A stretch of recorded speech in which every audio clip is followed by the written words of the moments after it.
Hey everybody, Nick here, and today I got a review for you of this little guy right here. This is the CRKT Cinco. That's right, it's Cinco with swim time. Let's go on ahead and start off with a disclaimer. That's right, this guy was sent to me by CRKT. They reached out to me at the start of the year, said, hey Nick, we got some new stuff coming out. You interested? I said, absolutely. I told them a list of ones that were jumping off the page, so to speak. This was among them, but as always, I sent him my full disclaimer on my website. Talked to him, told him I'm talking about the good, the great, the bad, the ugly. It might be a gem, might be junk. They did still send it along.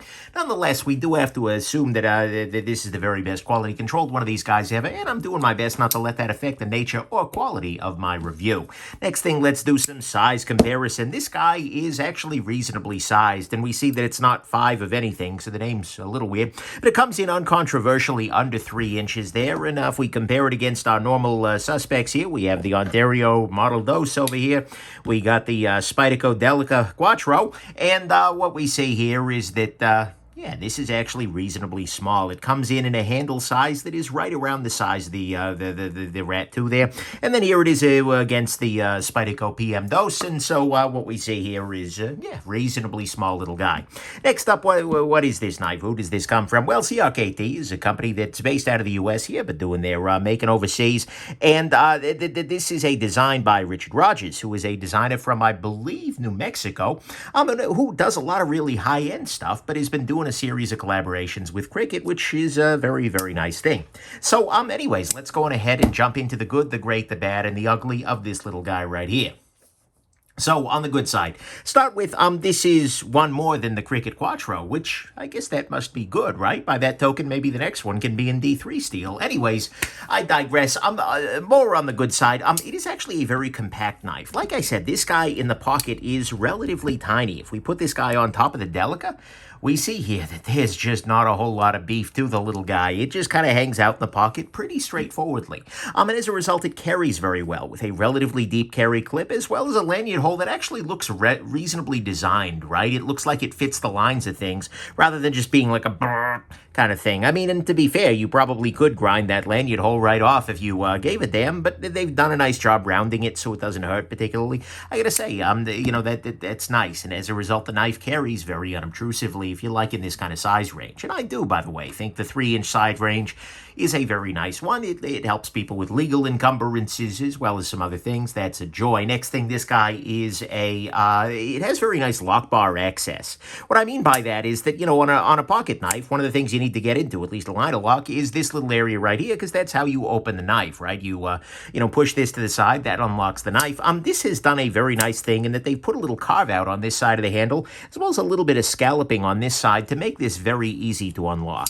So you just reach in there with your thumb and just move it to the side, and there is absolutely no argument, there's no fight, there's no debate, and because the bolster is kind of sunken, well, inlay, whatever you call this, is sunken down a little bit on this direction, you're not going to pinch your finger against it, which is one of the downsides of one of these kind of bolstery things. It's a very nice design. I appreciate that very much. Next thing, speaking of those inlays / bolsters, this is sort of in between inlay and bolster. It's either the world's biggest bolster or something. Either, whatever the heck these things are, they look good.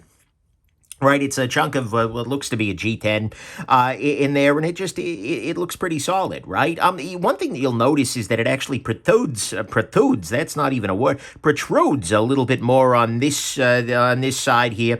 A part of that could just be sort of weirdness in it, but you know what, it works fine. And so we have a nice little bit of inlay here, and I think it is an attractive looking piece, right?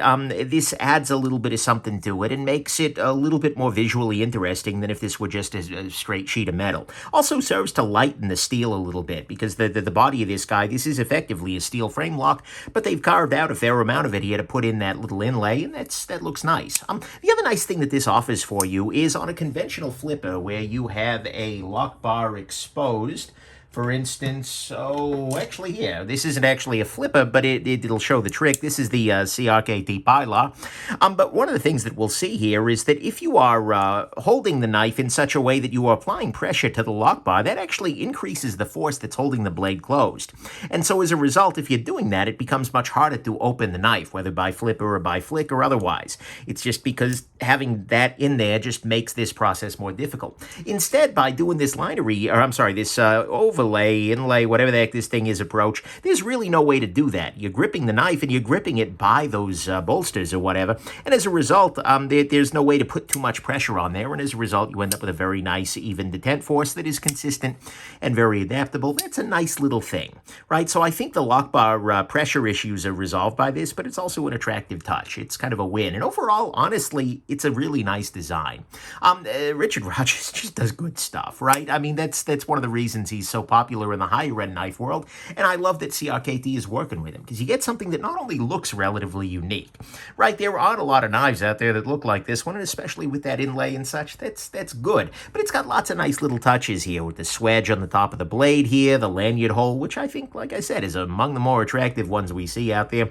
The inlay is nice. Even the clip is a little interesting using a pair of standoffs here. It's not the first time that's happened, but overall, the whole thing kind of works, right? It's a good design, and as a result, I think it makes it much more interesting, or even the lock bar here is done in a way that's a little bit unconventional.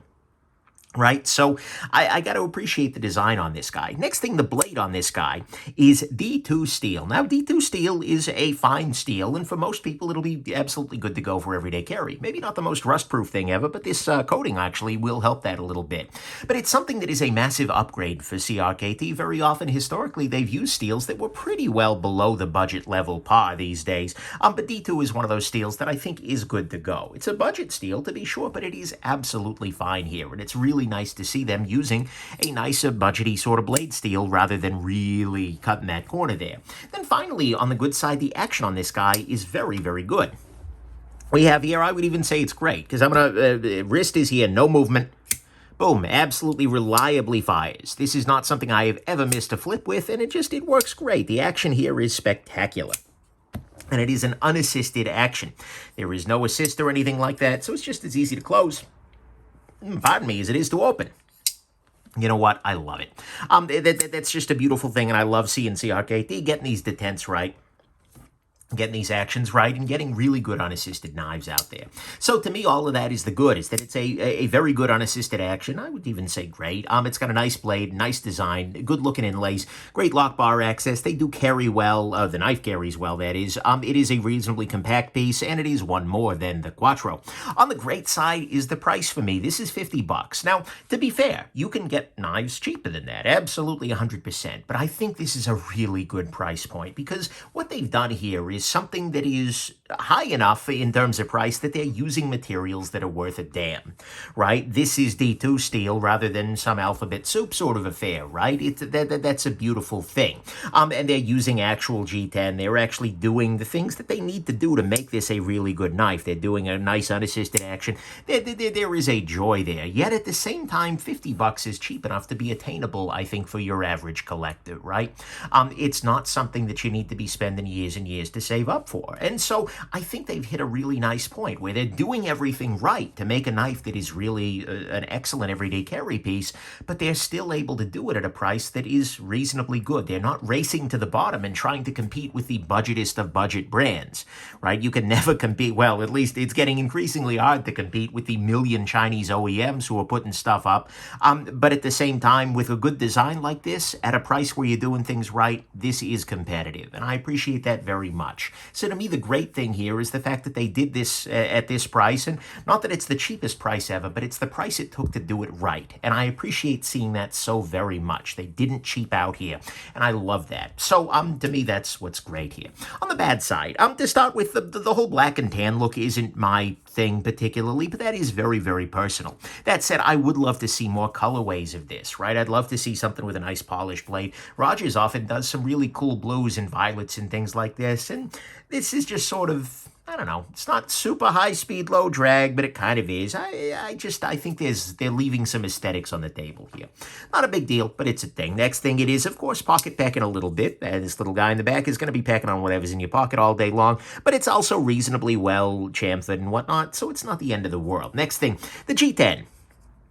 This bolster is great, but one area where they could have done a little bit of extra work and where you yourself at home can do a little extra work is by rounding off this portion right here, because this leaves a little bit of a hard line that you're going to be gripping onto as you're holding the knife. So just rounding this little edge off a little tiny bit will be very, very helpful. And I mean just a little bit. You're breaking that edge. Of course, be careful when you're sanding G10 or something like that. Do it wet or wear a respirator. It's not the greatest stuff in the world to atomize and put in your lungs, but at the same time, that's a little area that could have used a little bit of help, but for $50, I can't get too bent out of shape. Next thing, it is a little bit thicker behind the edge, especially toward the base of the blade. It's not the end of the world. I'm nitpicking here, but at the same time, that is an area where they could still thin out a little bit. I think that would be nice. The balance on this guy is a little bit far back. It's not the end of any worlds, but because this is a steel frame lock, they've taken clear steps to try and minimize the amount of stuff back here, but at the same time, balance is definitely a little bit further back. Next thing, this guy has a very late lockup. What I mean by that is that the lock bar here is over about 90% of the way. And what that means is that it's not the end of the world, and it's not like pathologically late. It's not touching the other side or anything like that. But what it does mean is that if the pivot loosens at all, the lockup can get a little bit weirdly sticky, right? Because this kind of goes over a little bit too far, and it's not like it's easy enough to break free, but it's a thing. And that normally wouldn't be a concern, except the last thing is that this pivot has a tendency to loosen up a little bit over time, and a little bit more so than most knives. Maybe this one is unique. Maybe the screws weren't quite the tolerance or something like that. And I'm sure I could lock it down using a bunch more of a slightly more aggressive thread locker, but at the same time, when you've got that late lockup combined with that tendency to loosen up a little bit, although to be fair, it's stayed consistent throughout this review, but I noticed it a few times now, you can end up with a little bit of what feels like lock stick, but it's just geometry in there. So to me, all of that is the bad, is that the pivot has the tendency to loosen up a little bit on this one here. It has a very late lockup. The balance is a little far back. It's a little thick at the edge. Again, it's not bad, but I'm being an edge snob here. The G10 does need to be rounded right here, and it is pocket pecking a little bit, and the black and tan colorway just doesn't suit my style. Ugly front, nothing really, so let's go to the final conclusion, which is that honestly, this is a very nice knife from CRKT. It was sort of one of those that I picked up because, like, okay, I like Rogers. I support that. And it all boiled down to, how they do the action, right? If the action was great, this is going to be a great knife. If the action was trash, well, it was going to be trash. But they did it really well. And it turned out to be a knife that I ended up liking a lot more having carried it and after spending time with it than I kind of expected to. It's got a very nice size. It's good to carry as a result. It's got good lock bar access. The inlays are actually functional, helpful as well as attractive. It's got a nice design, a D2 blade, and unassisted action, and a price point which is both relatively inexpensive but allows them to do things right. The colorway absolutely could use some variety. It's a little pocket pecky. The ergos could use a couple of little tiny tweaks, just sort of generally speaking. It is a little thicker at the edge than maybe I'd like to see as a snob. It's a little back balanced, and the lockup is a little late with a pivot that loosens a bit, but honestly, my biggest impression is just like, cool. I like seeing this kind of thing. This is CRKT in their sweet spot, right? This is where CRKT is at their best in my estimation. Not like this particular knife is the best thing they've ever made, but at the same time, this shows exactly what I think CRKT brings to the table in a world where there is more and more and more and more budget competition, right? Because they are bringing a super strong design to the table here.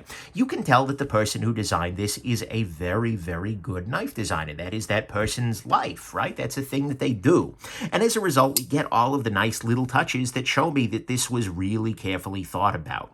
And their stable of designers is the biggest advantage that CRKT remains to have over all the other budget companies, right? You know the designs coming out of CRKT are by and large going to be great. It's just a question of how they do them. But here, they did it right. They charged enough to do good materials, to have a solid unassisted action. So often, CRKT is a company that will aim lower, and they kind of cheap things to death, right? The product designs are great, but the accountants kill the knife. Because they're saying, oh, well, we need to make it for $4. Like, no, stop, it was a good design, what are you doing? And here they did it. They just did it right. They priced it where they need to, and they made the knife damn good. Because it is a knife that is absolutely good to go for everyday carry, right? And they're in a price range, though, still that is very attainable, and it puts them in the pockets, especially remembering that Rogers designs are not available elsewhere, really.